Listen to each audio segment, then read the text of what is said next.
Welcome to Same Cast Different Day podcast. I'm Martell, And I'm Tina. and we are back live finally after 4 weeks, about a month. It was my bad, y'all. It was my bad. Like I said on the pre-tape version that came out, I was sick. Actually, it was exhaustion at first, and then I was sick after that, and then yeah. But we're back. Yay! So it's been some shenanigans going on since we've been gone. There's been a lot of deaths going on within the celebrity communities. There's some scandals going on. Uh, but first thing I need to do, I need to address somebody real fast. Cavalier Johnson, you did it again. You don't turn Highland Avenue into one lane. I'm tired of you turning all the roads into one lane. And then I keep getting behind people that's want to wait until 2 o'clock in the afternoon to go to doctor's appointments that should have went at 9 o'clock in the morning while everybody was at work. And then they driving 14 miles an hour down the street. Then I'm gonna be getting behind to get road rage. You all say y'all did all this to cut down on reckless driving and all these deaths that was happening from people getting hit by cars. By the way, deaths ain't when people get hit by cars. By the way, since y'all did all this stuff, and then on top of that, all he's doing is causing road rage because we just had an incident with a road rage incident where somebody got killed over road rage because they was having a bad day. So stuff that you fix it. It ain't working and I don't like it. Fix it. Anywho, so do you want to tell them about the Chris Brown show in Usher? Did you enjoy the show? Was it amazing?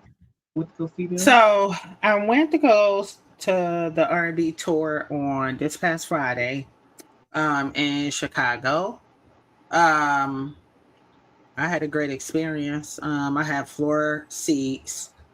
Um, there was a lot of pyrotechnics. You would have loved that. Ooh, and the heat coming off, it was like real fire. Like the heat coming off Ooh. of there was a little crazy. It was they did great. I feel like they did great. It was supposed to start at 7. I feel like it started closer to like 9. So we had been there. We had got there pretty much on time. Parking for us, we parked right in the parking lot that was attached to the stadium, Soldier Field. Parking was $57 and God worth damn. worth every penny because we were right there at the door.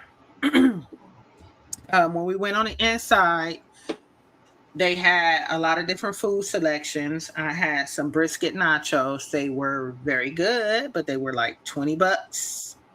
Mm. And but the portion, like the container they put it in, was like this big though. So I feel like if I would have Okay. went to like a sit down restaurant, I probably would have paid about that much. I wish they did have different sizes, like the bigger one and a smaller one, perhaps, for somebody that didn't want that much food. Um, Drinks were outrageously priced. There were a lot of bars Jeez. everywhere. There are bars on each floor, each side.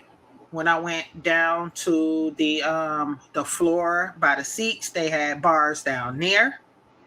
Mm-hmm. So that was nice. They also had the mezzanine, also had like a convenience store in there, which was cool. And another bar there with some more food. I saw, like hot dogs, burgers. Didn't I was actually looking for some fries. That's what I really wanted, but they didn't have any.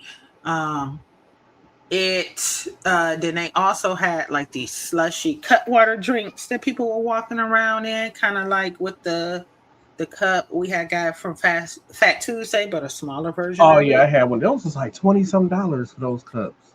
That's Yeah. And then the only complaint I have is the seats. So on the floor they had the fold out chairs or whatever. mm-hmm. Um and they had them zip tied together. Oh. And I was complaining about that too. Like, why was this tying chairs? So there was like no space. There's almost like somebody on the airplane.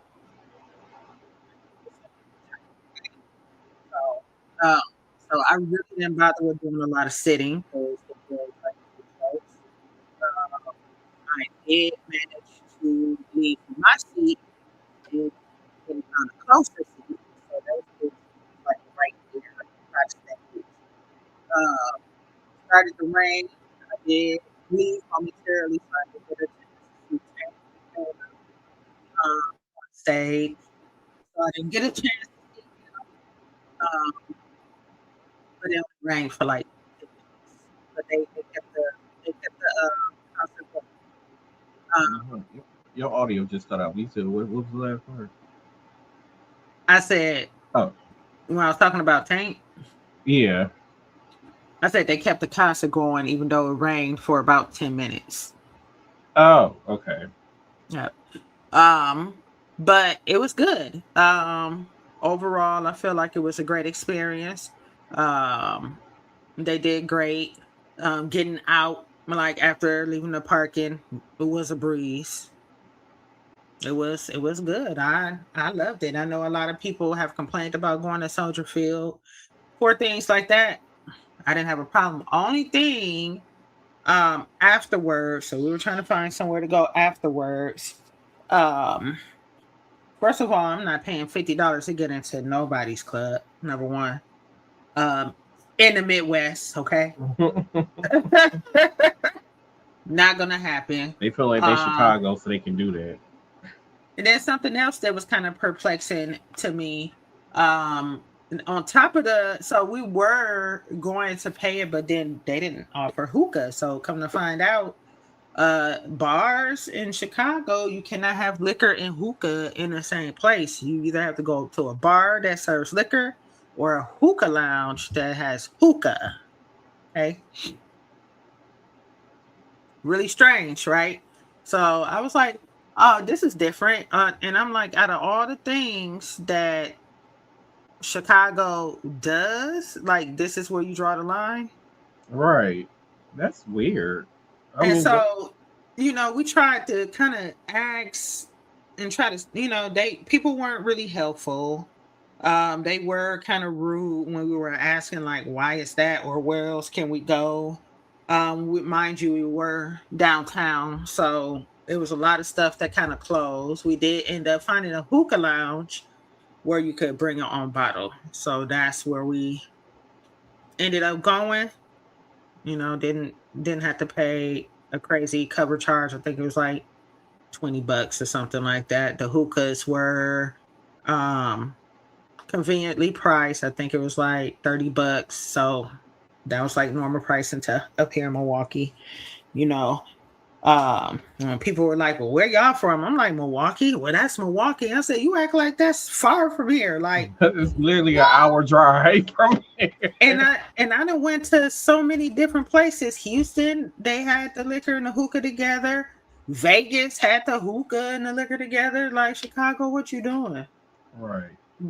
But overall, as far as the concert, getting there, the traffic wasn't bad.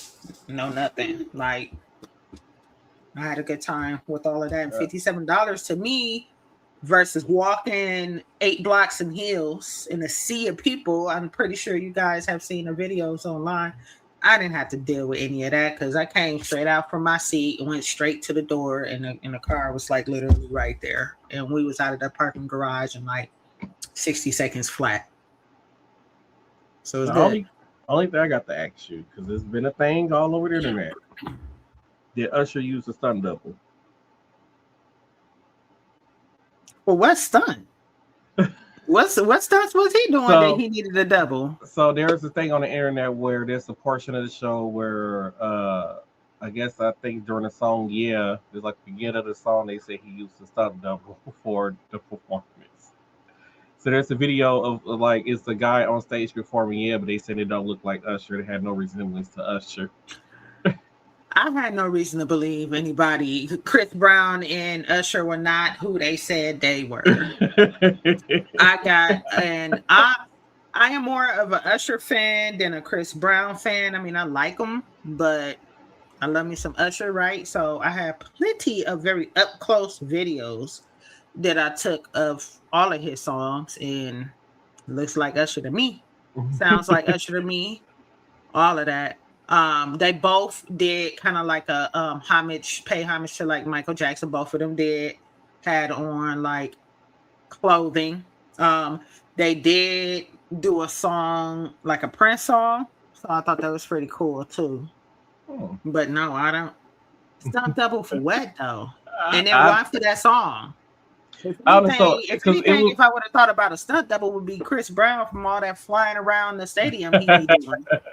because it But was, that I was him guess, it too. was a portion of the show where it's like you see Usher going back main stage, but then he reappears coming up like out on the further stage, and then that Usher makes his way to the main stage, and then as they say, he switched, and the real Usher come back out, finish out the rest of the performance. That's where people were saying that in earlier shows, and then they were showing they was like zooming in and said like this ain't Usher, this look nothing like Usher, and so yeah, that's why I had to ask. No, I never felt that way. Mm-mm. Yeah, I just had to ask. So let's get into some celebrity news that's been going on.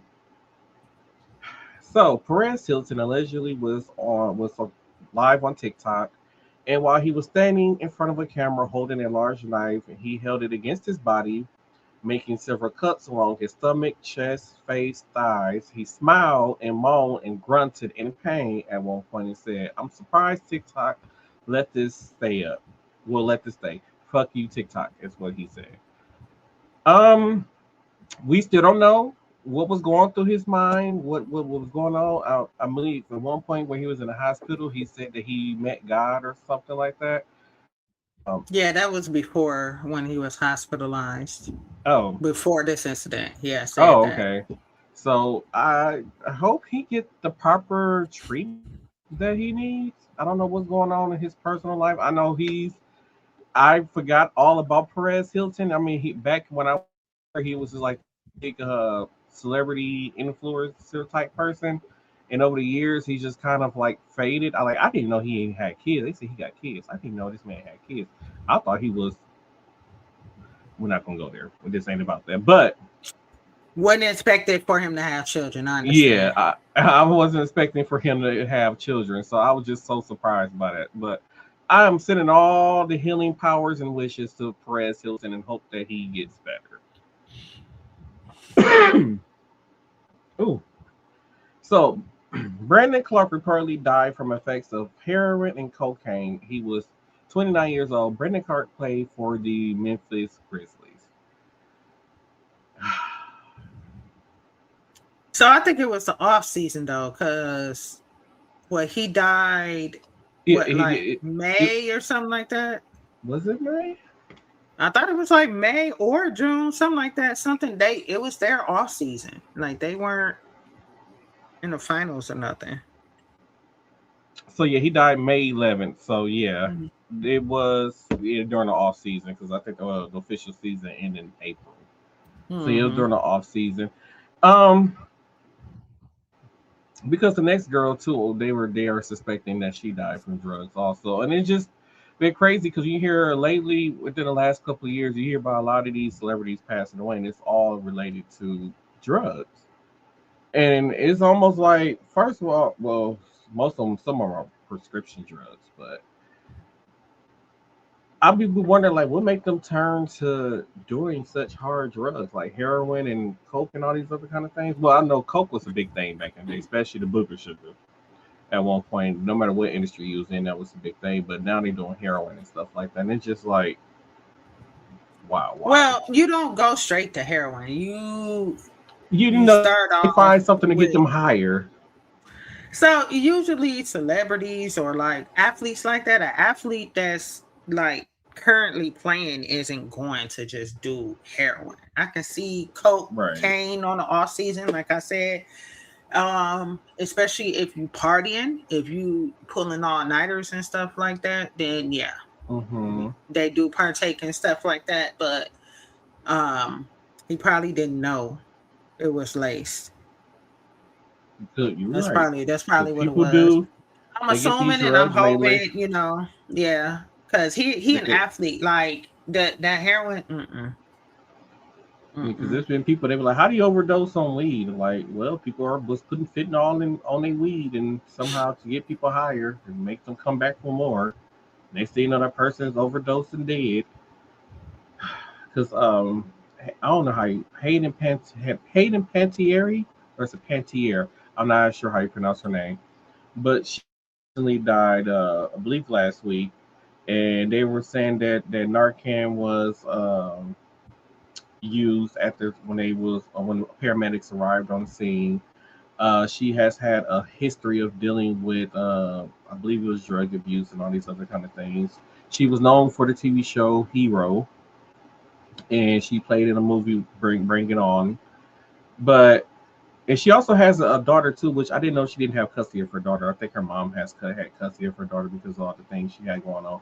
But it's just like I said, just these celebrities' deaths, and it's just been related to drugs lately the last couple of years, and it's just been sad just watching so many young celebrities pass away from drugs. And then on top of that, it's been a lot of TikTok. That I'll be like scrolling online and like TikTok influencer such and such has died, and it's like what is going on out there? What is Something y'all else I doing? want to reiterate, because Narcan is really easy for people to get their hands on, which is a good thing, right? Mm-hmm. But Narcan is only for opiate derived drugs, right? So like your hydrocodones, your oxycodones, your heroin, like things like that. It don't work if you OD on cocaine. That is a totally different metabolite. And there's other anecdotal treatments that go for stuff like that that can reverse the effects of like the cocaine. So people need to keep that in mind too. Like if the Narcan don't work, they probably had taken something else. That's not an opiate. Keep that in mind, people, or just stay away from drugs. To be honest with you, just stay away from them. Ariana Grande, we haven't talked about her in a long time on this show since there were some photos of her looking very unhealthy. But she plans to step back from public appearance. So sorry. She plans to step back from public appearances after talks of her on the internet of her appearance on the internet and her health. And when I saw her, what was did the MTV Awards happen this year?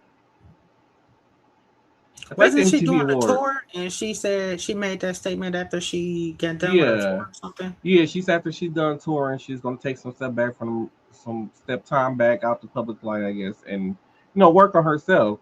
Because when she presented, I don't know if this was this year or last year, but she presented Mariah Carey at the MTV Awards, and she looked thin. Like you could see the makeup of her skeletal system thin.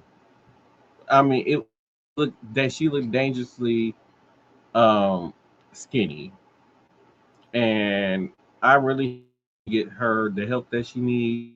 Because like I said, when she played in the first Wicked movie, she looked fine. And I don't know if some casting director or somebody within that production team was like, "Hey, you need to lose a little bit more weight for the next movie." Because by the time then when she was promoting this next movie and the next movie came out, she was just like this super thin, unhealthy girl. Like you can see like the collarbones and everything was popping out. So Yeah, you I can don't see her know who. rants and stuff. Yeah, so it was like I don't know who on her team or who at the studio told her like, yeah, you need to lose some weight. That was the worst decision y'all can ever done to the young lady, and I hope she can get better. Well, I don't think somebody told her that. I just think she might suffer like somebody dysmorphia probably going on. She's always been thin. Um and it could either be like a psychological something such a psychological going on or physiological, right? So I Could be. maybe she can't eat. So I don't know if she got allergies. I don't know how she feels when she eats as far, if she have like Crohn's or it could be any number of things that can inhibit a person to actually gain weight. It is true. So I just think that it didn't the stress of being in the limelight, Spotlight. Mm-hmm. But she's always been thin. She's Yeah, been heavier than the pictures that that I saw of her. But I that's feel how like I'm. I've seen her that thin too before, and she I stepped haven't. back for a while, and she came back looking healthier. Yeah, I haven't. I've never seen her this thin. I'm used to the Ariana where, the Ariana with the long ponytails and the thick thigh. Like she was skinny, but she still had like nice thick thighs. Like she was like during the Thank You Next era. Like that Ariana Grande was thick, and then She was now not thick. she was thick. She was thick to No, be a she little wasn't. person. She had nice thighs with the thigh high boots So and she stuff. had a She looked shape, but nice. she wasn't thick. Yeah, She has a shape. She has a shape, yeah, but yeah. she She had the wasn't shape. thick. She Yeah. like a slim, she was slim. She's always I'm been slim. that girl thick. I mean, for like a white woman, she was thick. For a white woman, Yeah, a skinny white woman at that. her body composition is curvy. Yeah, When and she then got weight on her, I got you. yeah, and then to see how she is now, it's like, oh my goodness. But Ariana, we hope you get better, and please come out with a album and teach these girls No, she to sing ain't got again to because these come out girls with don't be no singing. album. No, she don't. No, she don't. She just need to rest, relax, and do No, what I ain't makes her talking about. I'm happy. talking about once she's better. No, we're not gonna put any type of expectations on her. We're just We can't gonna just have her stop music hope forever. she can if she want to. She can We don't act. want her. It We doesn't need her to matter. keep doing Rihanna said music. she didn't care what y'all thought either. I mean, I'm not a Rihanna fan like that Don't either. matter. So, but Y'all can't bully these people into giving you music, and then when it be ass, y'all be mad. I like her music. The only thing is, she needs to teach these girls how to sing. She the last singer that can sing. She needs to teach some of these girls how to sing. So these new girls That that's coming out is with this, God given talent. You cannot I teach know, somebody how to sing like I that. know, You gotta but be Jesus, born with that. I know you got to be born with it. But good God, she can teach them some techniques or something because these girls ain't got no techniques. Like Ariana is one of those girls. If she show up on a radio show or interview and they ask her to sing something, she can sing. She can belt something right there on the spot. These new girls can't do that. Like, oh, I can't really sing today. It's like they got an excuse of why they can't because they sound horrible and they know they sound horrible. I'm just saying. She's the last of a goddess voice. Let's Let keep. her rest. Oh yeah, she gonna rest. You take about 4 years off while you at it.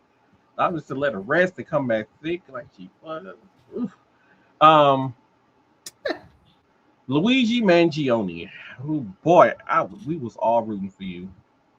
We was all rooting for you. We was standing behind you. We all gave you alibis, and you snitched on yourself.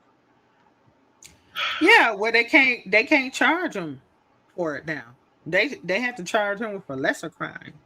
Yeah, because well, according to Luigi Mangione, pled guilty to federal charges and assassination of the United Healthcare CEO. Luigi said in a statement, after years of enduring pain from a broken back, I shot Mr. Thompson and he died. I knew what I was doing was illegal. Is what he said. We were rooting for you. Um, We were all rooting for you.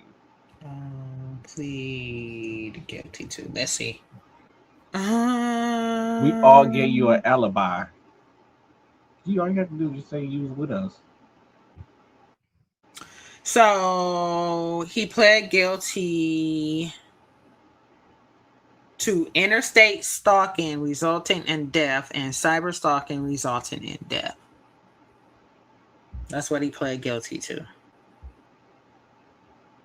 He wasn't supposed to play get to. He's just supposed to get off.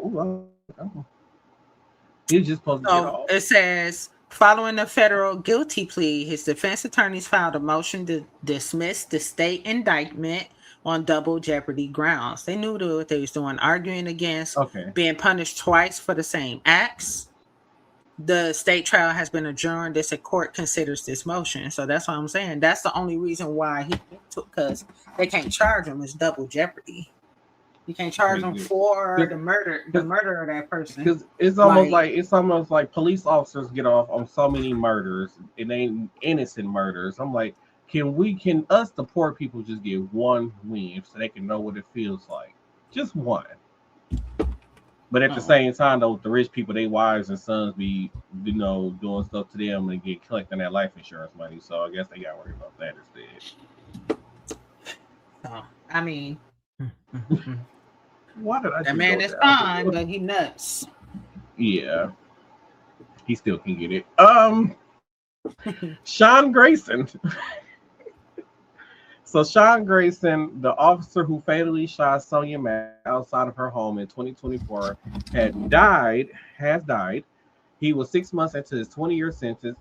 In 2023, he was diagnosed with a stage 3 colon cancer. There has been no word on his official cause of death. So just y'all say like they said, like no, there's been no word on his official cause of death. So y'all can't try to sue us and say that Will Yates said no. So, people. So, since last year, and a young man was found hung at the university when they try to say it's a suicide. There's been a lot of Black people being found dead, hung in trees across the. So I think there's been one in the north, but mostly across the southern states. And recently, about 2 weeks ago, a 29-year-old woman was found hanging in a tree in a backyard of a Mississippi abandoned home. I'm convinced, like one of the older guys that work with said, he's like the KKK is in full force. That's what all. Because it's not just her. It's not just the one, the student from last. It's been at least 6 to 7 people that's been found, Black people that's hung in the last months in these southern states. Like they back in full force. They're not even hiding no more. They're called sundown towns. Yeah. And I said, black people, be careful. Let's go back to start need sundown to start using the buddy system. Just like recommend it at this point, because it's just you just gotta. Yeah, you can't go somewhere by yourself in certain towns, certain areas of town. Like it's always been like that. Even up here, I feel like it's certain areas and places that I just don't want to be in Wisconsin. Okay. For us Black folks, anywhere up Green Bay, we are not allowed to be up there after dark. We are liable to come up missing going anywhere past Green Bay, Wisconsin after dark. Especially if you by yourself. So please make sure you use the buddy system. Let's go back to using the buddy system. Yeah. And that's unfortunate. It's just the negative connotations behind it, right? Because they're hanging from trees and such.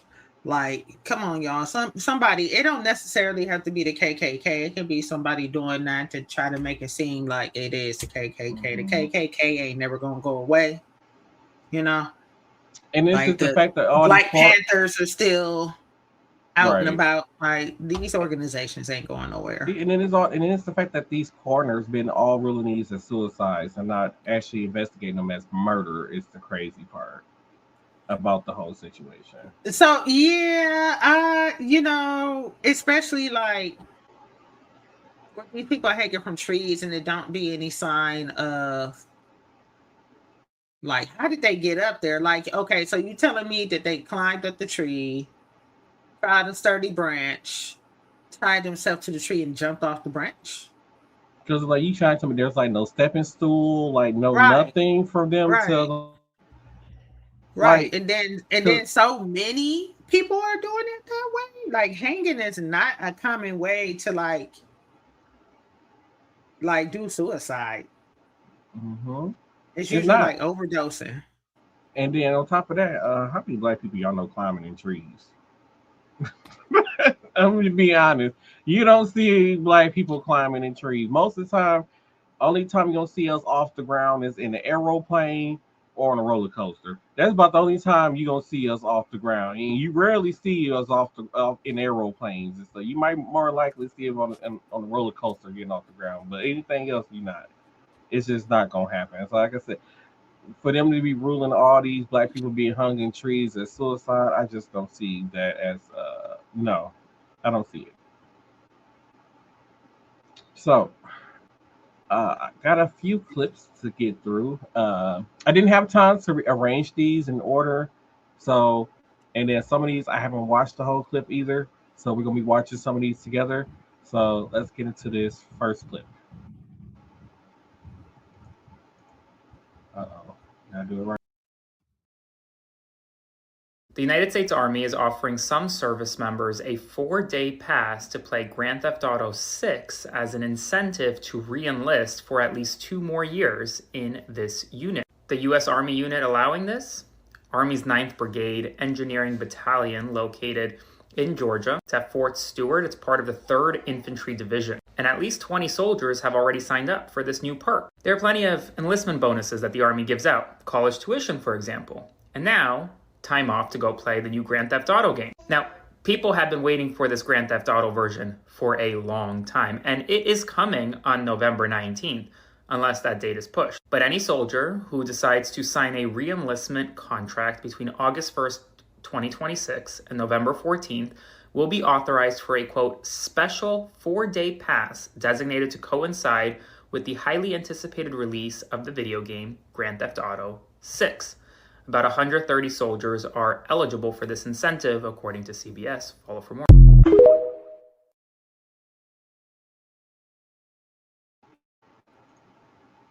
That's incredibly stupid. I would not you gonna risk your life to play a video game. You gonna sign back on for like another 2 years to go fight in a pointless war for 4 that days. Has nothing.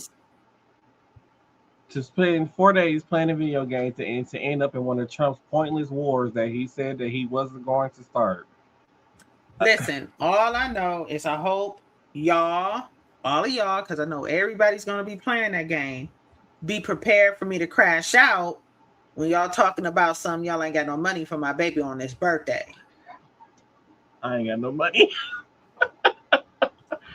I already took PTO to make sure I was off for the release of this game. I put in PTO. I had put in PTO. It was supposed to come out in May, and I had put in PTO last year to make sure I was off this past May for the Grand Theft Auto release. Then they pushed it back. So then after as soon as they announced they pushed it back the new release date, so I had to put in more PTO to make sure I was off so I could play the game. All I know is Torian better have gifts on his birthday.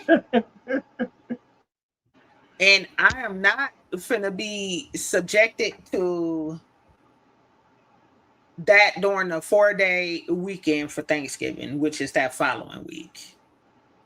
That's what you're gonna have to be subjected to. Nah.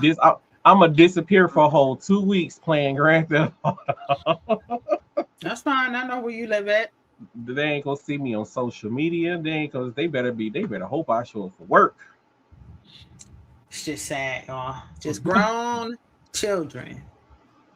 Children. We have waited 13 years for this moment. I get it, but y'all ain't gonna do nothing but crash the server. So I mean,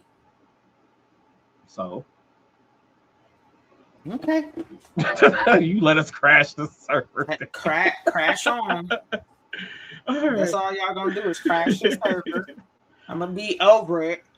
I'm gonna watch it. I'm gonna watch people playing it, but I'm gonna be over it. I'm pretty sure my kids are going to each have different versions, PS5s or Xbox or computer. They probably have one for each, knowing them. And the crazy part about it is they're talking about when the game first come out, they only gonna have a digital copy. I was like, I want the actual physical copy with the disc. And they're talking about they're not gonna do the physical copies until December. So if you want the disc version, you'll have to buy the disc version when it come out or play when everybody else played when it first come out. Then you have to go buy it also, which is bananas. But yeah. All right, let's head into this clip. We have major news right now. Amazon is buying up massive quantities of rare books, scanning them for AI training, and destroying them in the process. New bombshell reporting from 404 Media confirms that Amazon has a massive new book buying operation. It's never been reported before.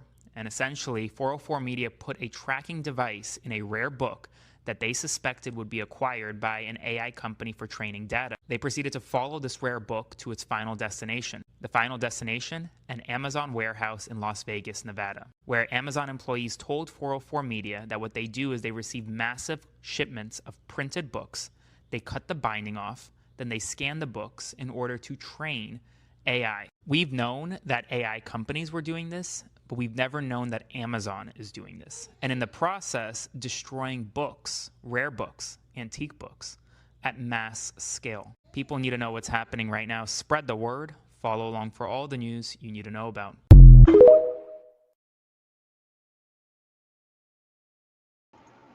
So they're destroying books that it might...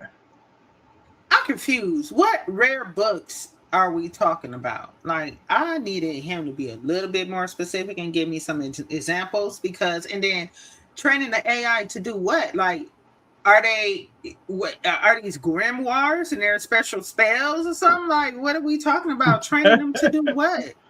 I don't understand. I have no idea. I don't know if they just scanning these books. So somebody asks, like, is such and such happening? What happened on page 5 of such and such book? Like, that's the only thing I can think of. Because when you talk into like an AI tool or something like that, that's the only thing I think of that it can be used for. That's like, dumb as all get out, though. That don't make sense to me, because rare books have been or can be reprinted to the masses. So I don't understand. I mean, like, if I'm not mistaken, I think it was Harvard. I don't know. It's one of them prestigious. Oh yeah, Harvard did some crazy stuff too. But anyway, one of those prestigious schools have books that are bound by human skin. Like, so it's like, what rare books are we talking about? So I'm curious to see how that's going to turn out. And then to give it to the AI is crazy. I don't know. And while I'm on the subject of Harvard, I believe Harvard had to pay. I'm sorry, y'all. I'm trying to look it up real quick so I can give you accurate information.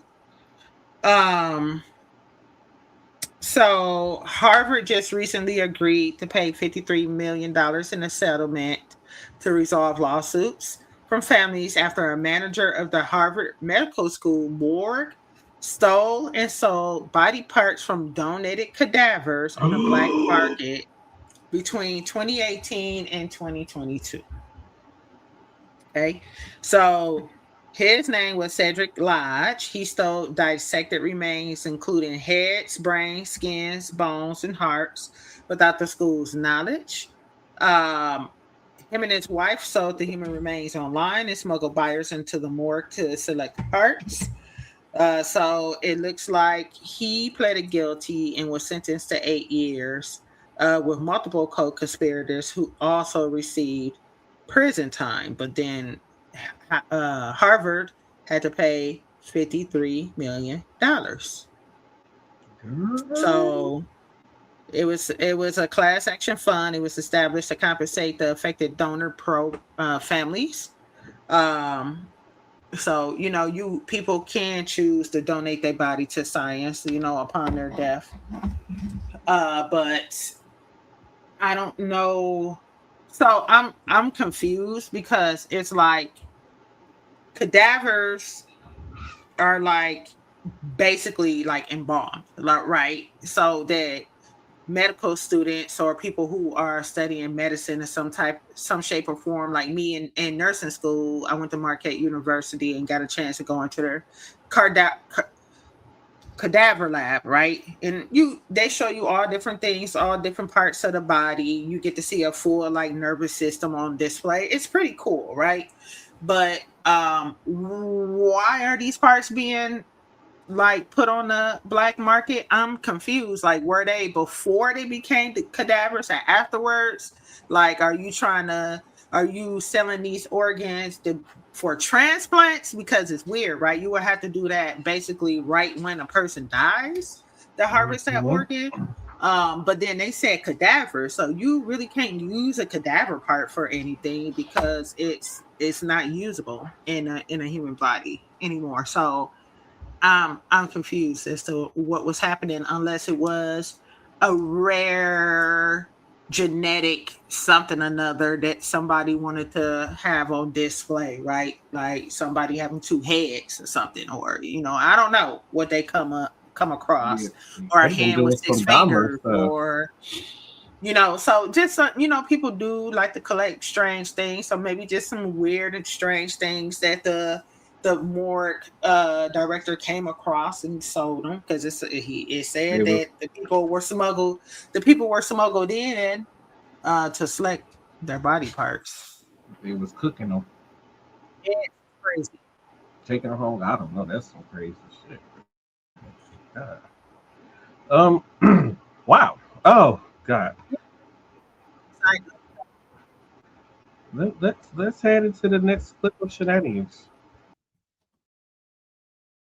Governor Shapiro signed an executive order that forces data centers to pay for their own power in the state of Pennsylvania. He's implementing a strict regulatory framework known as the Governor's Responsible Infrastructure Development GRID requirements. Since these tech companies have to pay for 100% of their electricity costs and any grid upgrades required to host them, homeowners and local businesses are legally shielded from absorbing infrastructure costs, even if a data center goes bankrupt or shuts down. Additionally, in the event of a grid emergency or peak demand, data centers will be shut off first to ensure residents keep their power. The order also bans Commonwealth agencies from signing NDAs regarding data center developments, forcing tech firms to be transparent with the public. Developers have to source a significant portion of their electricity from clean energy sources to mitigate massive emission spikes. They also have to obtain permits from the Pennsylvania Department of Environmental Protection, which will strictly monitor pollution and water usage. Fast-track state permits have been eliminated, and local communities now hold veto power. Why isn't every state doing this?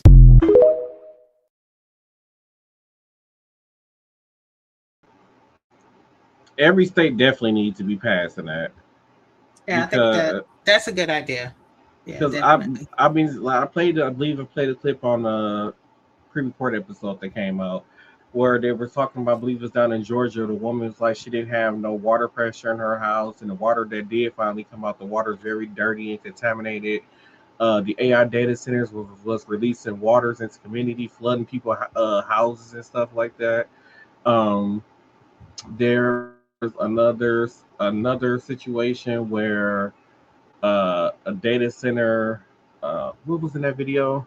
The data center had cut power to, I don't know if it's in this one of these videos or another, but a data center they was building a data center and they somehow cut power to a tornado siren in Indiana, and the tornado siren didn't go off when the tornado happened. And by the way, they still don't have power. It's some houses in Indiana that was affected by that tornado that still don't have power. So there's some people in Indiana.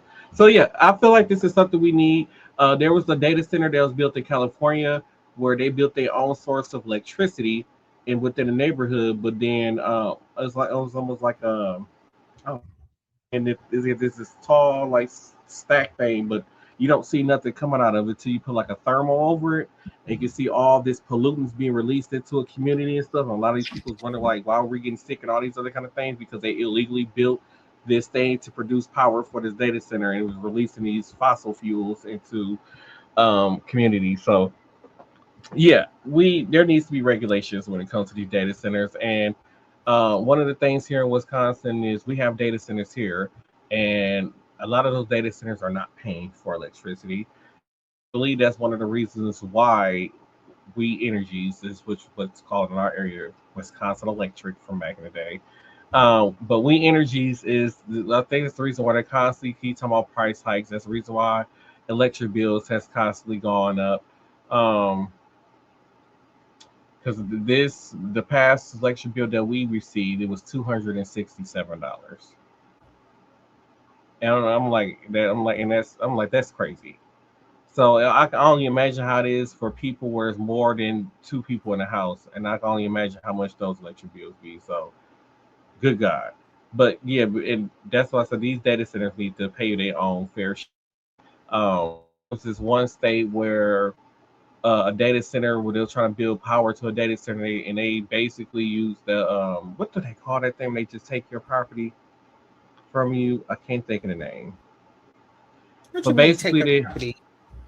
so like the city eminent domain. So they use eminent domain on this lady house, and they tell her you got to move out. We take your house, and they tore down. They basically tearing down her house that she grew up in, that her family owned, and then she grew up in this house. They tearing her house down to build the electricity go to the AI data center, and she hasn't. And then, like I said, didn't have no say so any of it. So yeah, we need regulations when it comes to these AI data centers. All right, now let's head into this next clip. A 23-year-old was thrown in jail, forced to surrender her car, and even had her passport revoked after a flock camera tied her to a triple fatal hit and run that she had no involvement in. Lindsay Brooke Isaacs was wrongfully targeted in a 7-month investigation and spent 13 days in jail because of this. In October of last year, an SUV traveling over 100 miles per hour swerved across multiple lanes of traffic on the interstate in Florida. It sideswiped a motorcycle and slammed into a Honda Pilot, causing a massive pileup before fleeing the scene. This led to 3 people losing their lives. Eyewitnesses initially told the police they saw a black Dodge Durango cause the crash. So Florida Highway Patrol investigators ran a search using flock cameras, which flagged Isaac's black 2025 Dodge Durango passing a camera roughly 2 miles from the crash site just 2 minutes prior to the wreck. However, it was later proven that Isaacs was already well past the crash scene when the collision actually occurred. Just hours later, cops showed up to Isaac's parents' house at 1 a.m. Despite Isaacs asserting her innocence and pointing out her SUV had no damage, troopers still seized the vehicle as evidence. They kept her car for 7 months. During this time, Isaacs lived under the constant threat of life in prison, facing so much stress she ultimately quit her job. In April, the police ordered her to turn herself in. She was then arrested on an active warrant and slapped with 8 severe charges, including 3 counts of leaving the scene of a crash involving death and 3 counts of vehicular homicide. She spent 13 days in jail as this investigation continued to play out. The cops claimed in their original arrest affidavit that Isaac's car had smudges consistent with the crash. However, pictures later proved that there was absolutely no damage to her car. The troopers also ignored a 911 call that explicitly said the suspect's car was actually maroon. Forensics teams then analyzed other vehicles involved in the pileup and found maroon paint transfers. Thankfully, all of the charges against Isaacs were eventually dropped, and they did find the person who was truly guilty.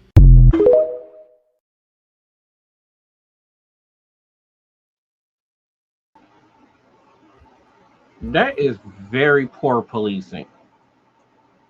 Very, very poor policing. And I want to know if cameras has ever really helped them solve a crime.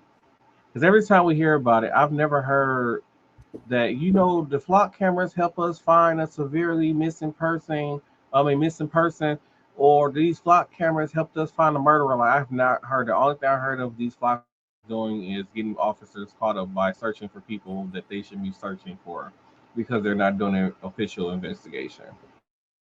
Yeah, And I never people being understood that. in Like, jail. we haven't really heard of anybody getting busted because of the flock camera. Like, it's all this Make stuff use of that it. the police is doing that they ain't supposed to be doing. And we just had an incident recently where we had a full highway closure shut down because a flock camera, marked the car, whatever you call it, flocked the car, and talking about it was involved in a murder case. And it turns out that the police no longer needed the car, and it had nothing to do with the murder in the first place. It was like, and they had these people get out the car at gunpoint. Like, it was just crazy. Yeah, that sounds crazy. Yeah. Let's head this next clip.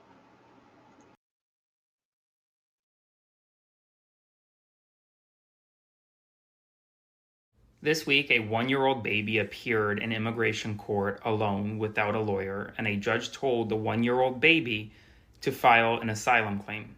The person that was supposed to be there to stick up for this 1-year-old baby remained silent the entire time. Significant new reporting from Notice confirms that in Arizona this week, a 1-year-old baby was in court alone. Well, not fully alone. An attorney from the U.S. Committee for Refugees, which is one of the groups that the Department of Homeland Security under Trump has contracted to represent migrant children, was supposed to be there with the 1-year-old. An attorney was there, stayed silent the entire time. This 1-year-old baby was in court essentially alone, no parents. The attorney that was supposed to represent the baby didn't say a word, and the judge told the baby, looked at the baby and said, file an asylum claim. That is the reality for so many unaccompanied minors in the United States of America right now, and it just shows where we are as a nation in this moment.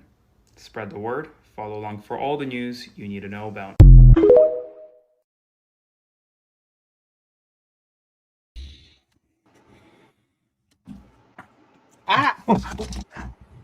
No.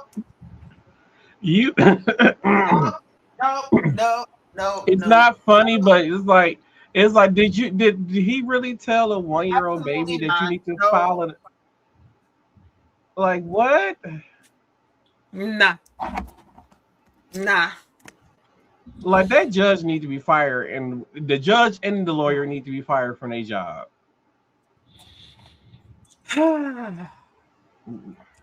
Please don't piss me off. This is the world we live in. Let's head into this next clip and see what else shenanigans this administration got going on. It's a bunch of stupid motherfuckers.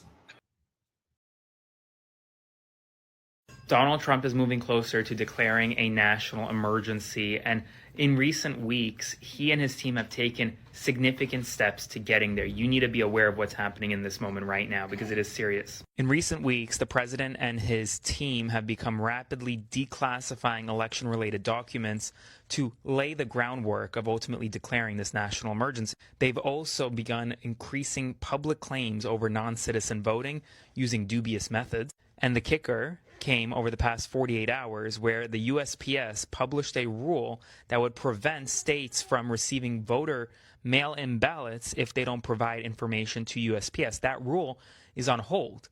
But despite it being on hold because it was blocked by multiple judges, they still went ahead and published it in case that the injunctions are overturned somehow. Experts are sounding the alarm this Sunday because we are moving closer to Election Day. We are also moving closer towards this national emergency declaration, and you need to be aware, so spread the word and follow for more.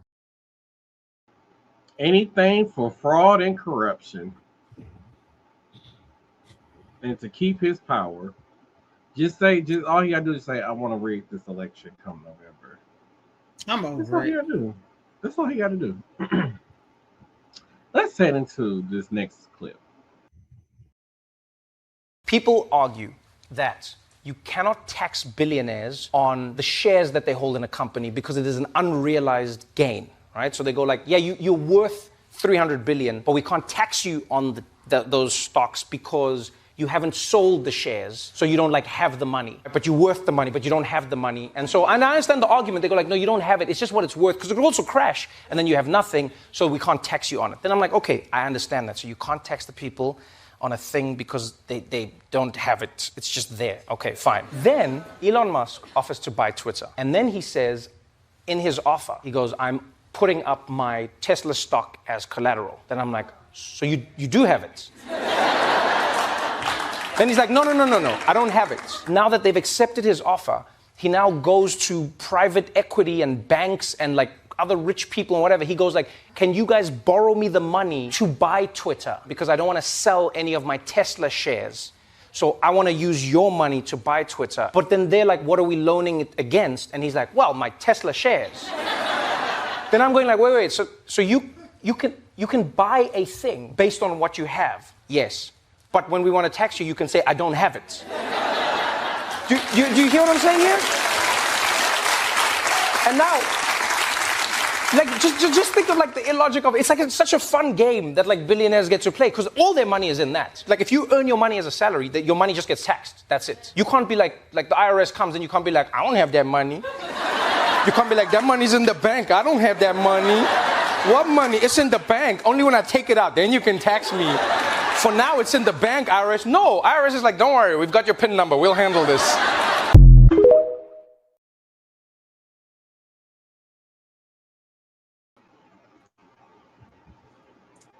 That's the whole reason why they got to be where they are.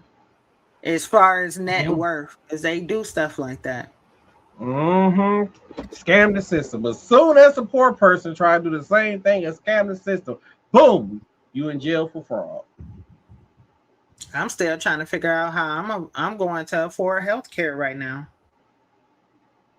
That is, yeah, healthcare is ridiculous right now. With all this stuff going on, you worried about the wrong thing.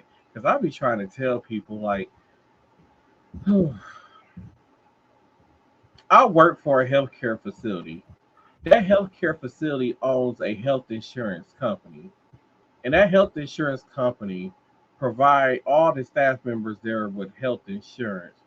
But we go to use that health insurance, it don't cover nothing.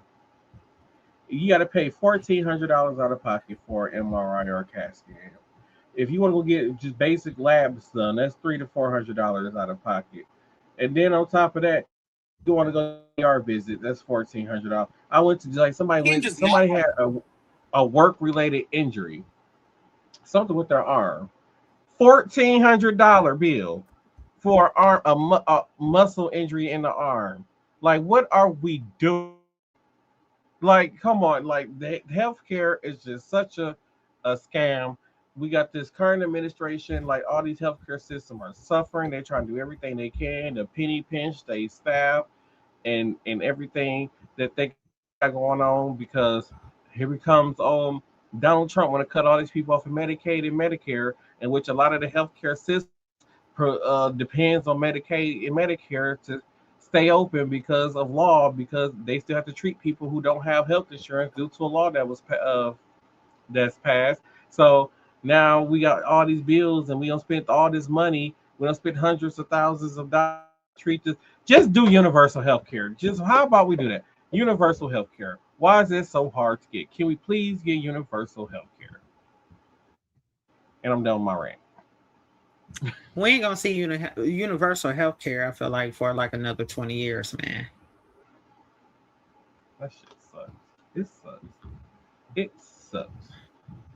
Yeah. And yet this man can spend $400 million on a ballroom still of American tax dollars that he said that wasn't going to be used with American tax dollars, but it is going to be used with American tax dollars to build this $400 million ballroom. Because what people don't know is he said that the money came from private donors, and it didn't. He's been pulling money from all our national parks. So he cut funding to all our national parks to fund this $400 million ballroom. Mm-hmm. Over it. Let's hand it to the next clip. Please let it be something better. Please let it be something funny. It might be. Let's see. When we hear that the boomer generation pulled the ladder up behind them, here's what we mean. The boomers' parents and grandparents in the late 1930s decided to pass Social Security. So the boomer generation was the first generation that was inherited this social program where they knew going to work, they were going to have some form of retirement through the government and the collective. Then in 1956, they decided to build the interstate highways. 41,000 miles of interstate highways was given to the boomer generation, and most of it was covered by the federal government. Then in 1965, they were given Medicare, so they knew when they retired that they were going to have health insurance. Medicaid was also passed around that time. In the 60s, 70s, and 80s, housing was affordable. It wasn't looked at as an asset like it is today. It was just a thing that people were able to buy. And then you created the NIMBY mindset, not in my backyard. You got houses and then created zoning regulations and didn't want affordable housing coming in near your neighborhoods to prop up your value. In college in the 60s, 70s, and 80s, when the boomers were in college, it was $300 a year, maybe up to $2,000 a year for state public schools. And as soon as the boomers graduated college, the administration at the time says, you know what, this college thing is not a public good, it's a private luxury. Let's put the burden on the family and on the students. And that led to $1.8 trillion of debt. And now we've had this much growth in 50 years, and we look around. Did our generation get any programs? Did we get free college, free healthcare, respectable paid maternity and paternity leave? Did we get a 4-day work week? We don't have high-speed rails. Yet, the silent generation and boomer generation leadership got us $40 trillion in debt. The only thing that has changed is we have given all the power to the corporations, not the people. We greenlit stock buybacks. We switched from pensions to 401ks. We allowed the dominance of private equity and leverage buyouts. We allowed super PACs to happen and racked up $40 trillion.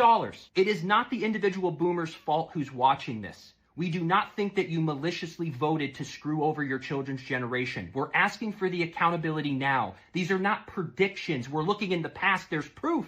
Please help us. How was your parents and grandparents able to provide things for you to make your life easier, and you guys aren't reciprocating and doing the same thing for us? That's our complaint. Work with us, please.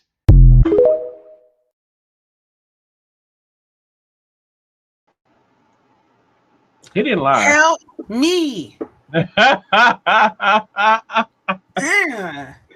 I just feel like that's how everybody be like, help me, nigga.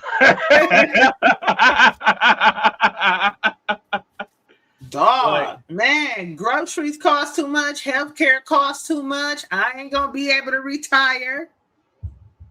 I swear that's what it feels like. Gas is too damn high. Cars cost too damn much.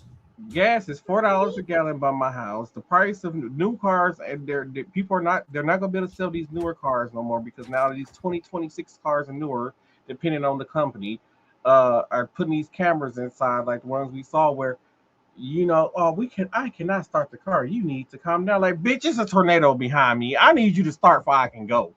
But y'all gonna tell me because I'm too emotional, because I'm trying to get my car around for a tornado, and now my car won't start because of the tornado. It's too much. It's too much. I don't like this government. We need to unplug the government and replug it back up. Education is trash. Now the Department of Education is suing or investigating the MPS. And then, like, Mrs. McMahon, I need you to go have several seats. Okay, I'm still waiting on you to charge off my college debt. What's going on? And here's another thing. They send a generation after us as the generation that's not as smart as previous generations, is what they're claiming. And a lot of the teachers has been getting online. There's been a lot of teachers on TikTok, and they have been crying. They're upset. They say we are doing everything that we can possibly do to help kids. And there was this one teacher in particular. It was two different ones. Well, the first one, this was a male, and he was on there crying because he was saying that he was doing a lesson in his classroom, and it was basically like a fill in the blank, something very simple, and it was like finish the sentence structure, like finish the sentence. And he said the kids could not do that. And there's another teacher who was saying that they got kids who can't read basic first, second grade books. And then it was like she went to the principal to try to get new books that she bought herself with her own money. As you already know, teachers really don't make enough money as right now. But she went and bought her own books for the kids to read that's on their grade. The principal and said no, they can't have that. And she said, here, let them read this. And these kids are in the 6th, 7th grade, but you telling them to read a 3rd grade level book. Like, what are we doing? And y'all wonder why these kids seem less educated and why they can't write proper sentences or put something as simple as da da da da da blank. Like, it's just people wonder why, and be like, because the government is failing kids. The school system is a joke across this whole entire country. The school system is a joke, and then they are saying that this current generation right now spend more time in school than we did growing up, and yet they are still not on the level of that we are, and it's sad.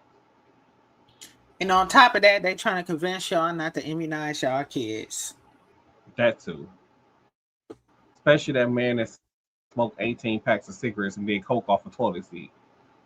Talking about something, we gonna split up the MMR vaccine because it's safer. Says who? I got all these vaccines as a kid, and I am just fine.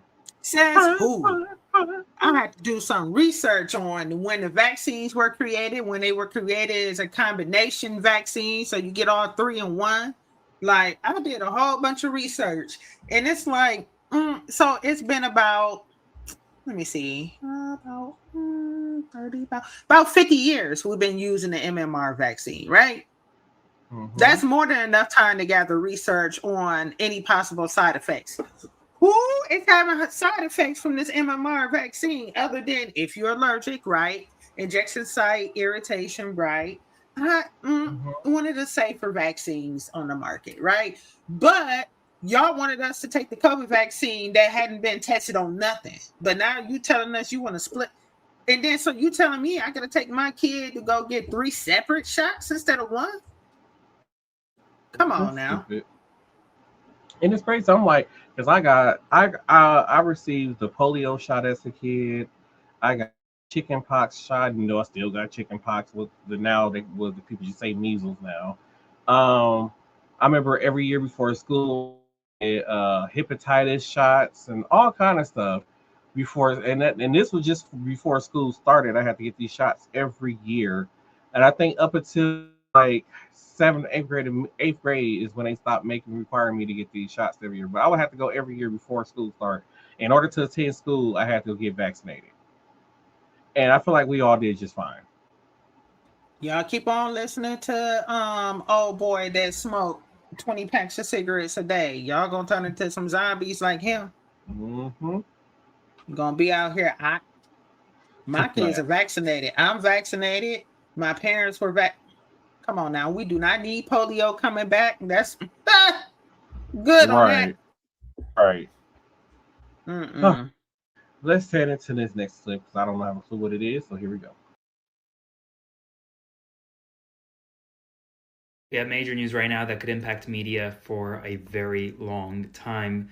The Trump administration is facing significant pushback as we speak from media companies as overreach by Brendan Carr and the FCC is exploding. ABC and Disney recently filed a First Amendment lawsuit against the Trump administration, against the FCC, against Brendan Carr for retaliating against Disney and ABC. It comes as Republicans are growing concerned about Brendan Carr's tenure. From Tom DeLay to Senator John Kennedy, they are not happy with Brendan Carr. One conservative commentator pointed out that Carr's positions today directly contradict his own 2019 statement that, quote, the FCC has historically micromanaged the business operations of local broadcasts and it must stop. 21 conservative groups have even sent a letter to Carr arguing and warning that license renewal should not be a newfound tool for influencing lawful negotiations. This didn't come out of nowhere, right? This isn't surprising. Carr pushed through a party line vote recently to eliminate FCC's 39% ownership cap, and Trump is actively trying to stack the FCC with Carr allies. He just nominated one of his staff attorneys to an open seat on the FCC. But that's not all. He's literally choosing to insert the FCC into local stations' negotiations with affiliates with the big 4 networks. Essentially, what he's doing is he's threatening the licenses of stations if they reach agreements that he doesn't like. Stunning. The Trump administration is trying to take over complete control over the media landscape, and Brendan Carr is the one leading the charge. But they're getting pushback majorly, and it's happening right now. Spread the word, follow for more.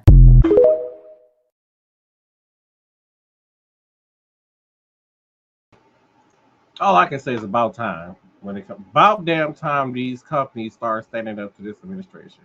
About time. And that's all I have to say about that. I agree. All right, let's head into this next one. The United States federal government just posted a record budget deficit for the month of July in history. A $432.3 billion government deficit in the month of July. And Republican infighting is exploding over it because Republicans are saying, well, Mr. President, isn't this what DOGE was for? Governor Ron DeSantis of Florida says the failure of DOGE in one sentence in response to the highest July budget deficit ever recorded in history, the largest one-month deficit since 2021. Donald Trump and this idea of fiscal conservatism do not go together. Republicans have long argued that Democrats add too much money to the deficit, that we're too much in debt. And yet we are adding to the debt and to the deficit at a record pace right now. And it's not making many Republicans too happy. And this infighting is set to really explode ahead of 2028. Let me know what you think in the comments below. Spread the word. Follow along to stay up to date on all the news you need to know about. There'll be more to come soon.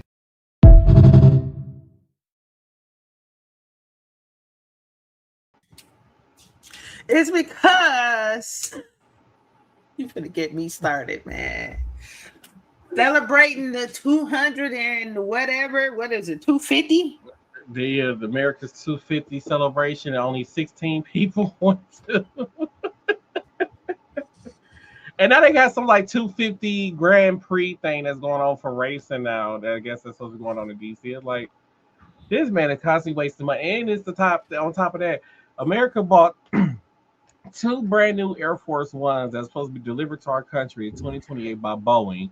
But Trump couldn't wait until 2028 for that jet. So he took American taxpayers' dollars and spent $1 billion to retrofit his private jet that he got from Qatari, the Qatari people, into an Air Force One, and that he's going to take with him when he leave the White House. So we basically paid for this man to get a jet and then paid $1 billion to upgrade his private jet.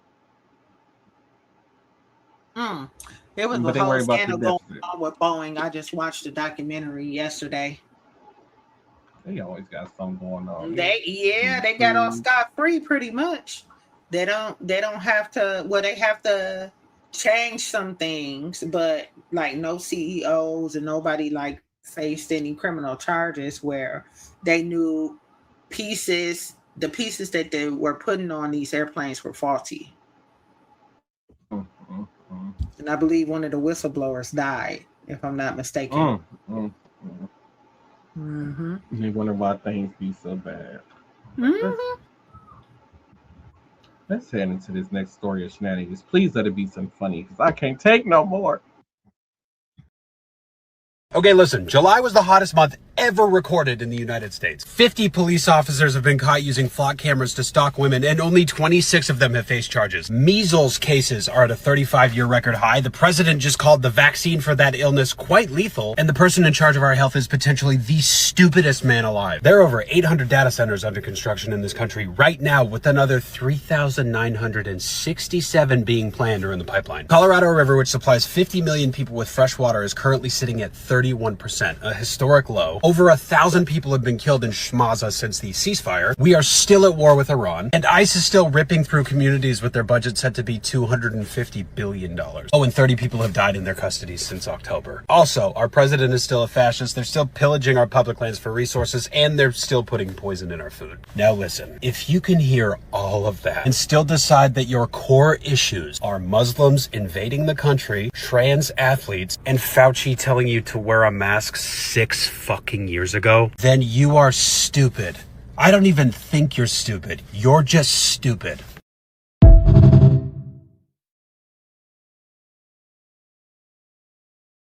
Off topic. You Heavy on fine, it 6 years ago. right? You fine in the nails, darling. They were serving. But look, he brought up the MMR vaccine again. They're talking about something. That's the reason why we got to split. That's why they want to split it apart. Talking about something is lethal together to make it less lethal if they split it apart. The MMR vaccine, bro. Okay. He's just bored with too much time on his hands. That's all it is. Listen, I've never had the measles, mumps, nor have I had rubella. None of them. So whatever they gave me worked. I had measles, but I never had the mumps and all that other stuff. But yeah. Whew. Let's head into this next clip. It's the middle of the night right now, and Canada just suspended all trade negotiations with the United States because Donald Trump kept trying to screw them. Just moments ago, Canadian Prime Minister Mark Carney put out this statement saying that they've been working on a trade deal with the United States, trying to achieve these things, and that the relationship with America will never be the same because Trump has ruined it. He says, however, the progress has not been enough for Canadians. As a result, this evening, I've decided to suspend all trade negotiations with the U.S. and have directed negotiators to return to Canada. At midnight tonight, the United States intends to impose a 50% tariff on $28 billion of Canadian goods, and Canada will match those tariffs dollar for dollar to protect our workers and businesses. Just like that, the United States is in yet another trade war with Canada, all because Donald Trump wants to push away our allies. It's insane.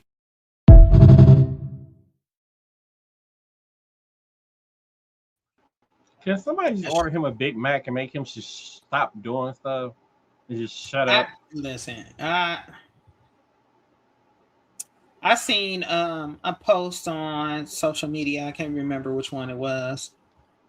Where it was a young lady had posted a clip of her grandfather. They were in line like for some food somewhere. In the back of his shirt said Obama for 2028 since rules don't matter anymore. I need that shirt. It is a show don't feel like rules just don't matter no more at this point. Y'all do better this country. Let's head into the next clip because this looks like this is one of Tina's favorite redhead. Yay. You know, it didn't used to be this way, right? You know that the corruption and bribery wasn't this open. The president's son didn't used to be able to buy electronic arts. Sorry, son-in-law.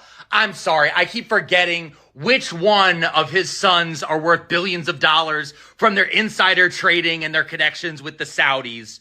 I keep forgetting which one of them is a crypto billionaire versus a real estate billionaire. Which one of them is involved in an island in the Caribbean versus the Mediterranean. It's just open. It's open corruption to the point where when my kid is old enough, I'm going to demand, if he goes to business classes, that there needs to be a class on bribery.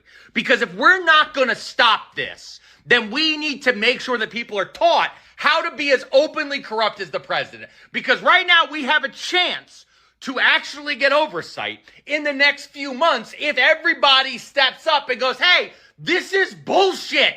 We're tired of it. Every day, this man just sold his own internet post. The president of the United States sold his own internet posts so investors could get access to them seconds earlier so they could do insider trading for a pop of $100,000 a month. The president made $2.2 billion on selling his own crypto shitcoin last year. Did you make $2.2 billion? Do you have a shitcoin? No. You have lettuce that you are afraid to eat because you might poop yourself to death with a Medicare bill. That's where we're stuck right. That's where we're stuck right now. Oh, I love it. Oh, it's just going so great.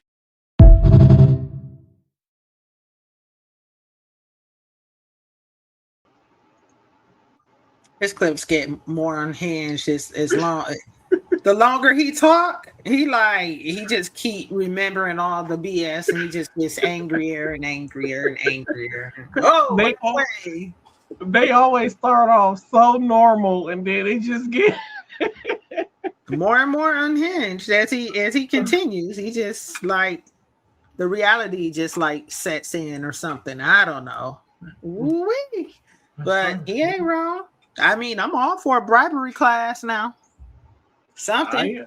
If they can teach a mafia history class in college, they can teach a class on bribery at this point. Corruption, bribery, something. Right. All right, let's head into this next one. Please let it be.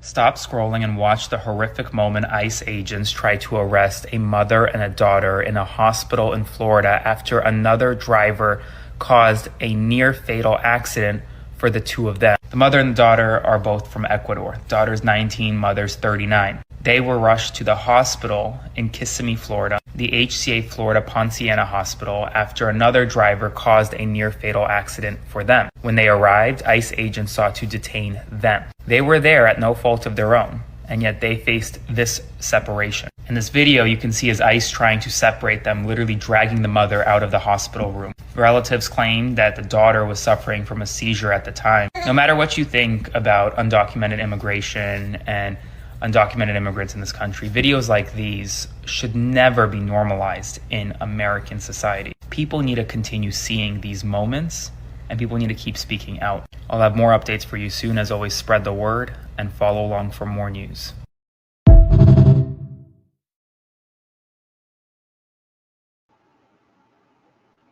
Wow. That's sad. It is. But I expect it. Unfortunately, you know. Where is the human decency in people? Like, there is none. It's rare now. It's really rare. Let's head into this next clip because it's another clip of Tina's favorite redhead.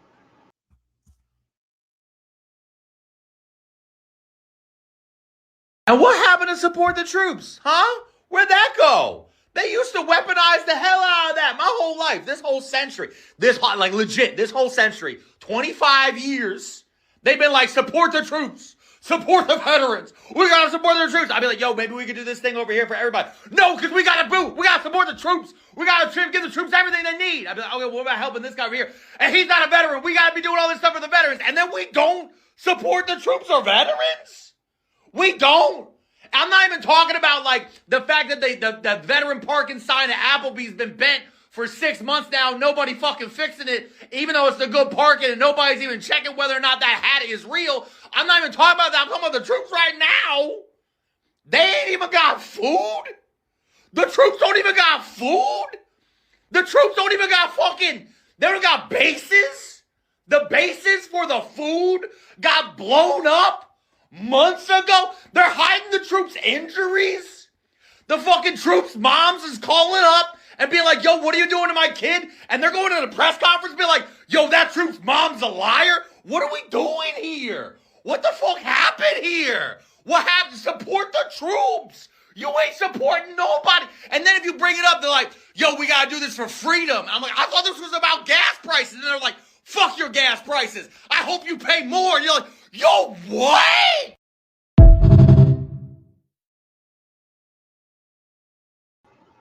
So that went from zero from that just was already straight at 1,000 already. Support the troops. Support the troops. I'm gonna do this over here for everybody, because we have to support the troops, and then we're not supporting the troops. Wait, because you hear like support the troops all the time, and now you just don't hear anything about supporting troops anymore. Legit for the last century, like he said. And like on the boat like this, it was I don't know the name of the ship they're on over there, but they was like jumping off. There were reports of like troops jumping overboard and stuff because of the conditions on the ship. That somebody was barely being fed, all kind of stuff. It's just a mess. The whole situation is just a mess over there. Support your troops, people. Support the troops. Let's head into the next clip. I thought we were supposed to refrain from attacking religious leaders. Listen, real quick, Pastor. I have no problem attacking wolves in sheep's clothing. I have no problem attacking a man who wrote that American slavery was mutually harmonious between the slave master and the slave. That's you. I have no problem attacking a man who proudly says he wants to do away with the 19th Amendment, which gave women the right to vote. I have no problem attacking a man like yourself who sits here incoherently supporting an incoherent, unwinnable, illegal war in Iran. I have no problem attacking you, a man who is the religious leader of Pete Hegseth, a man who's a cosplay crusader, who's leading some type of crusade, probably you put him on, as a Secretary of Defense, getting Americans and innocent civilians. I wish you would be a better Christian. I wish you would open up the Bible. I wish you would meet the Jesus that I met when I went to an all-boys Jesuit Catholic high school. The Jesus that took care of the sick, that took care of the poor, that welcomed the immigrant, that welcomed the marginalized, that helped them. But instead, you've used Jesus as a mascot for, I don't know, your white Christian supremacy, your cruelty, your misogyny. And I'm so glad that people are finally waking up to your cruelty. All right, Pastor, your response. Just incidentally, we know that Jesus was not a socialist because he could actually feed people. Wonderful. Great response. That's what you got.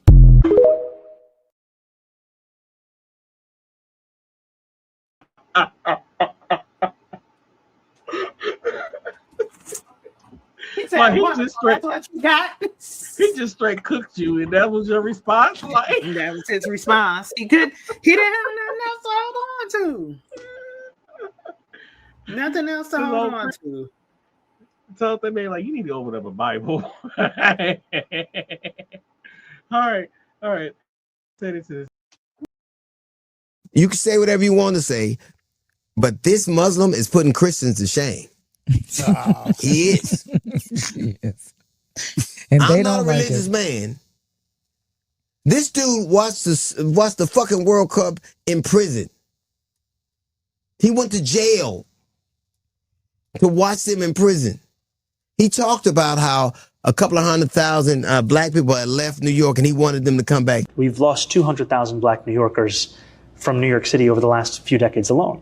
The population of black children and teenagers down by 19% from 2010 to 2019. And that is a hollowing out of this city. So many of the most iconic black neighborhoods now seem more iconic for the history than what the future could hold because of that fear of displacement.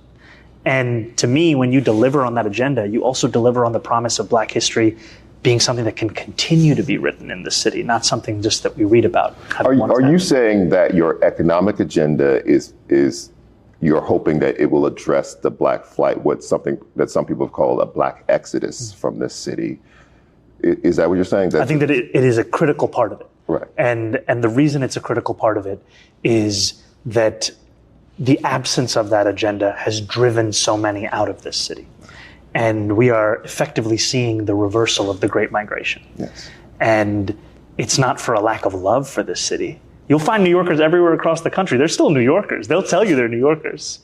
But they haven't been able to afford New York. Right. And even the people you meet in New York City, sometimes when you ask them, where do you live? Pennsylvania, Connecticut, right. Jersey City. They just can't afford life here. The thing of the matter is, it isn't who you worship, it's the face. Like in America, we had to create these deities in our image so that we could worship them. Jesus had to look like Tristan from Legends of the Fall, or people couldn't do it. Legends of the Fall fucking reference. Like Brad Pitt. That's hilarious. It's pretty good. And the truth, if you are real, I think that there is more to say for a man that lifts the poor, that feeds the hungry, that employs the people who are unemployable, that walks among the people, than powerful white men who consort with a pedophile. Yeah. Truth. Who's the more Christ-like?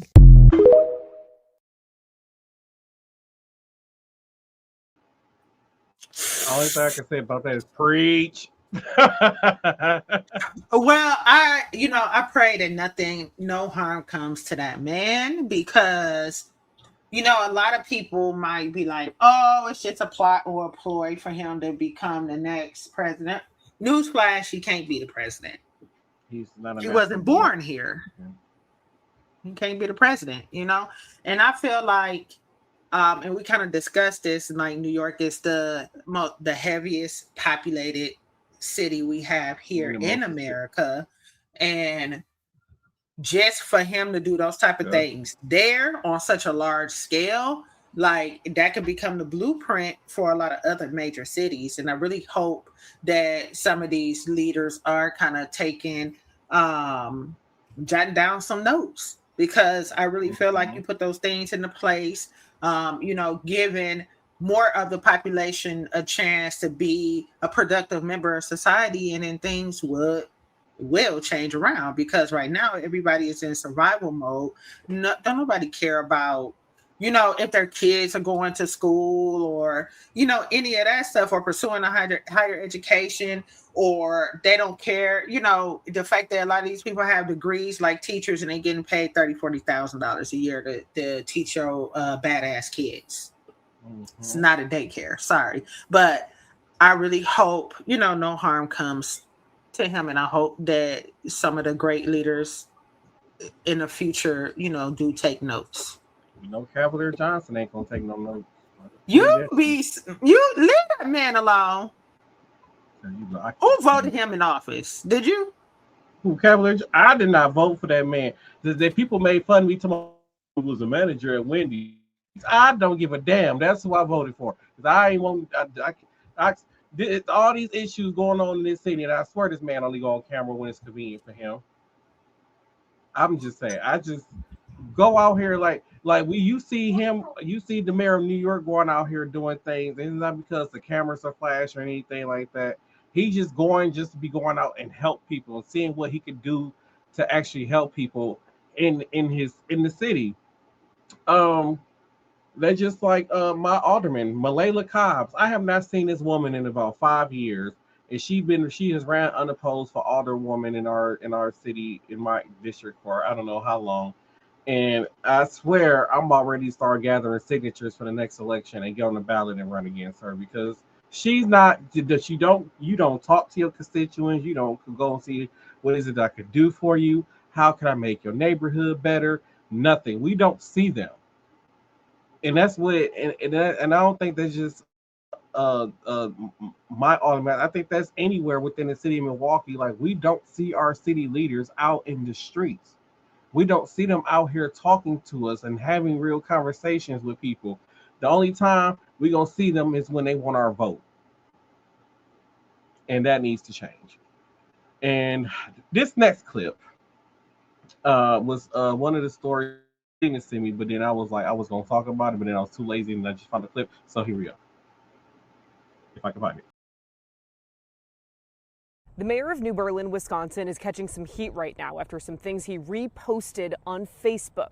It was revolting, actually. Hi, my name is Jenna Ray. I'm an investigative reporter in Milwaukee. New Berlin Mayor Dave Ament has been reposting things on Facebook like this. Content like this and like this. It's content that's hard to believe an elected official was posting publicly. Now, the Muslim Women's Coalition, along with the Wisconsin Muslim Civic Alliance, are calling for Ament's resignation. Not only is it virulently anti-Muslim, it's anti-Black, it's anti-immigrant. It's very sexist to the point that it's cringy. Ament was posting this publicly on Facebook for months until I called on Friday and started asking questions about these posts. His profile is now seemingly private. One video Ament reposted shows a group of people holding Ban Islam Now signs. Another post's caption says, "How to stop a Muslim invasion," accompanied with a video that shows military men throwing bacon at people. We tried several times to talk to Ament on Friday. We even went to his office, which is behind me, tried to talk with him in person and was unable to reach him. Later this afternoon, he sent me an email. The email said in part, "What is on my personal Facebook page does not represent the official position of the city of New Berlin," adding, "It has never been my intention to disparage or offend any individual, including the Muslim community. My intention was simply to share information on matters of public concern." It's public concern that's pretty tough to find on his page. As you scroll through dozens of reposts, there may be one post about the city of New Berlin.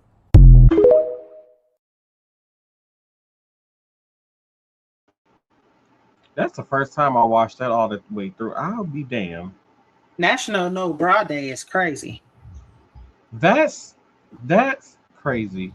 I want to get into these last three clips. They're kind of short, and because we'll be already over time. So let's head into these next clips. That man needs to be returned. He needs to step down too. By the way.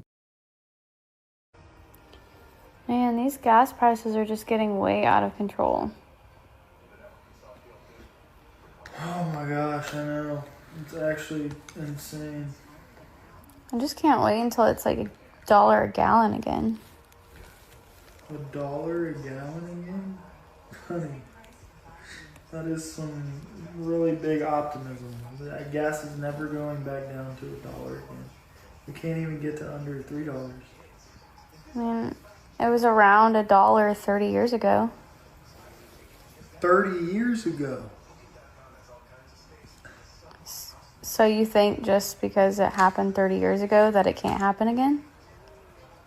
That's typically how it works when it comes to life and stuff like that. And you should keep that same energy with the Cowboys then, Mr. It's our year for the last 30 years.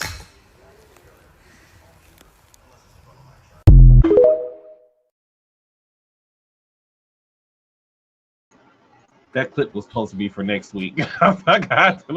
He's sick of her shit. He is. He really sick of her shit. Oh God. All right, here we go.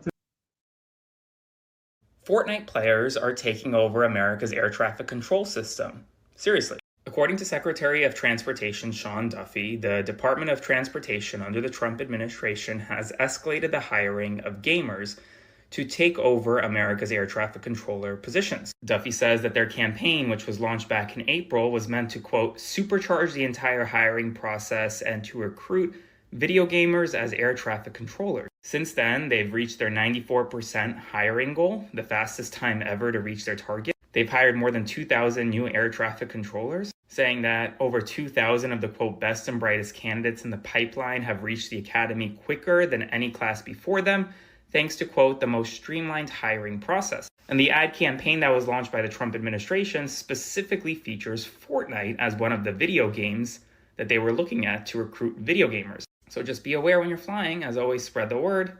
Follow along to stay up to date on all the news you need to know about.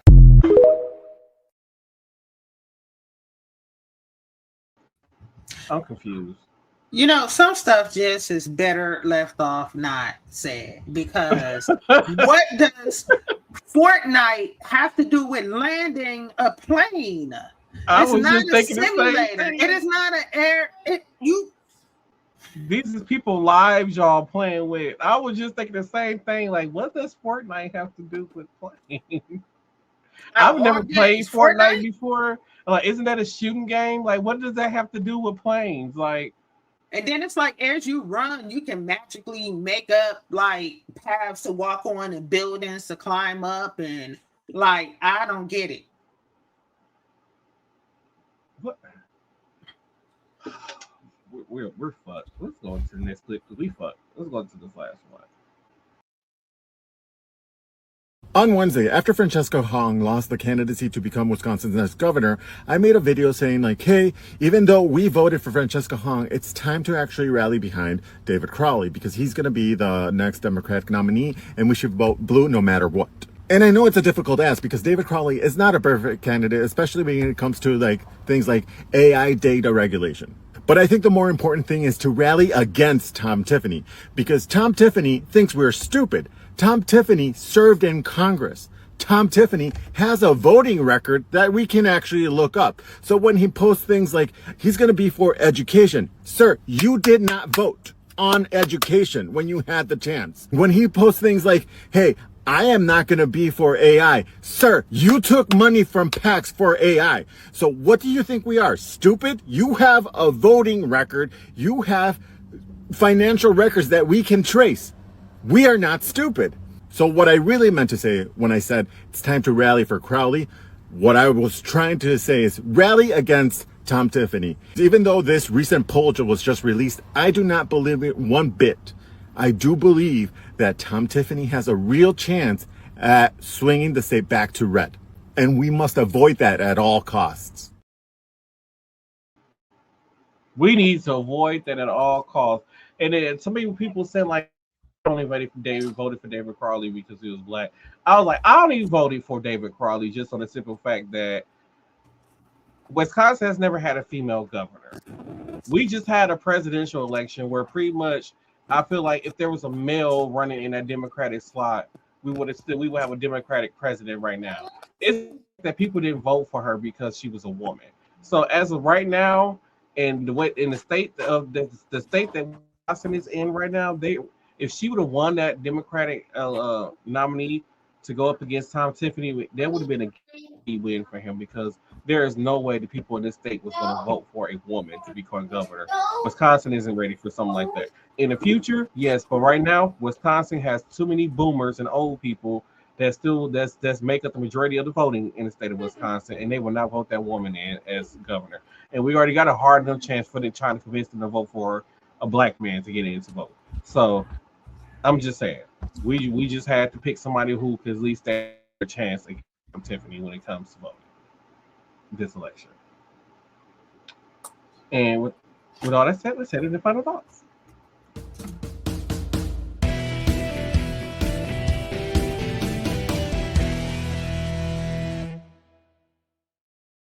The church say amen.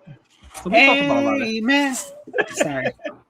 We talked about a lot of stuff tonight especially when it came to the overdoses and the celebrity gossip and all the things that's been going on in the country. One thing I'm tired of is people saying we need to just try to get through these moments and put on our brave face and just keep pushing. Like, people are tired of pushing. People are tired of putting on a brave face. People are tired. People are worn out. People are going to work and going to sleep instantly. People are not enjoying life. People, please stop voting against your own interests and think of yourself and your family and your future and what do you see yourself. You just got to do better, because you vote against your own interests because you don't like trans people, or you don't want trans people playing sports, or you don't want black people to get welfare checks according to y'all. All these other kind of things. So yeah, I just feel like y'all need to stop voting against your own interests and let's make this happen come November. And that's my final thought. You know, it's kind of difficult for me to have final thoughts lately because it's just so much going on and it's so hard to summarize it into a few sentences. I mean, as far as this administration is concerned, it gets worse and worse by the day. Crazier and crazier stories pop up. The country and the economy is in a complete disarray. And like I said before, everybody's in survival mode right now. You know, it's like rules and laws are non-existent or not being upheld. People are exhausted, they're tired, they're overwhelmed, you know, to the point like, you know, police officers used to pull you over, you know, if you didn't go register your vehicle. Now they be flying past you and you're already doing 10 over the speed limit. They flying past you. They ain't even concerned about you, you know? So it's like the world has become very desensitized when it comes to a lot of things. And for some things that's good, but other things I feel like it's not, you know, just the amount of death, especially in our city, children getting shot, things like that. You know, it's people, we wake up every day and somebody's kid has gotten killed and we're just like, oh, well, you know. So I don't know, love on your loved ones, love those who love you, and we're going to try to get through this together. And that's my final thought. Yay, we made it. We made it through a full live episode. Y'all got a whole extra 10 minutes. Y'all. So once again, thank you all for tuning into this episode of Same Cast Different Day podcast. Don't forget to like and subscribe. That helps us out a lot. And if you have anything that you'd like for us to discuss on the podcast, leave it in the comments below. You can tag us on Facebook, Instagram, TikTok. We're on all those social media pages. And we will see you all on the next episode of Same Cast Different Day podcast.